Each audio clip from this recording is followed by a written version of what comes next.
আজকের আলোচনার বিষয় হচ্ছে তাদের জন্য যাদের ঘরে 1 মাস থেকে 5 বছর, 6 বছর, 7 বছরের বাচ্চা আছে।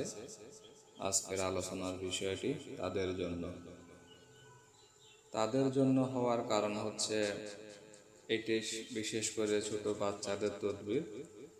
1 মাসের, 2 মাসের, 3 মাসের সে বাচ্চাগুলো যখন ঘুমায়, ঘুমের মধ্যে ভয় পায়। কিছু আছে স্বাভাবিক ভয়, কিছু আছে অতিরিক্ত ভয়, যে এখনই ঘুম নিয়ে এলাম, এখনই সে ভয় পেয়ে ঘুম থেকে উঠে গেল, সে আর ঘুমাচ্ছে না। তার মা বা তার বাবা, দাদা বা নানি কিছুক্ষণ এদিক সেদিক হাঁটাহাঁটি করলো, এরপর সে আবার ঘুমিয়ে পড়লো। যখনই তাকে বিছানায় রাখানো হলো, বিছানায় সে ঘুমাচ্ছে, 5 থেকে 10 মিনিট পর আবার সে ভয় পেল এবং ভয় পেয়ে কান্নাকাটি করে ঘুম থেকে উঠে গেল। এই ভয়টা অনেক সময় দেখা যায় যখন বাচ্চাটা বড় হয়, 1 বছর হয়ে যায় তখনও সে ভয় পায়, 2 বছর হয় তখনও সে ভয় পায়, 5 বছর হয় তখনও সে ভয় পায়। দেখা যায় তাকে যদি পড়ার টেবিলে বসানো হয়, জানলার পাশে কিংবা দরজার পাশে কিংবা বারান্দার পাশে, সে তার মাকে বলে যে আমার ভয় লাগছে, আমি ভয় পাচ্ছি। এরকমটা হয়ে থাকে অনেক ফ্যামিলিতে, অনেক বাচ্চাদের ক্ষেত্রে এটা অনেক সময় হয়ে থাকে।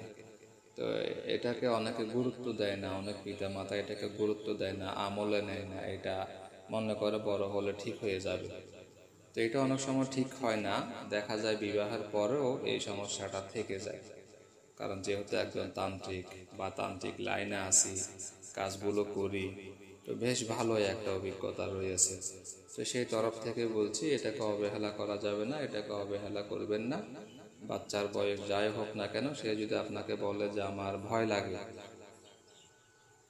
বাচ্চার বয়স 3 বছর, সে বলেছে আমি বাথরুমে যাব, তো বাচ্চাকে বাথরুমে বসাইয়ে তার মা বাহিরে অপেক্ষা করতেছে, ওখানে বাচ্চা কান্নাকাটি করতেছে যে আমার বাথরুমে ভয় লাগতেছে, এরকমটা হয়ে থাকে। তো তারা এই তদবিরটি প্রয়োগ করবেন কিভাবে? নকশাটা ছোট, খুবই ছোট, সকলেই লিখতে পারবেন। এটি মেশক এবং জাফরান কালি ব্যবহার করবেন লেখার জন্য। মেশক এবং জাফরান কালি এবং জোগাড় করে নেবেন ভূষপত্র কাগজ, এবং জোগাড় করে নেবেন হাজার কাটা। হাজার কাটাও বলতে পারেন, হাজার কাটাও বলতে পারেন। যেখান থেকে আপনি মেশক, জাফরান, ভূষপত্র কাগজ নেবেন, সেখানে মূলত এই হাজার কাটা কলমটা পেয়ে যাবেন। যে কোনো সময় ভূষপত্রের উপর এটা লিখে নেবেন। এরপর একটি তামার মাদুলিতে নকশাটিকে ভরে সেই মাদুলির মুখ মোম দিয়ে বন্ধ করে নেবেন।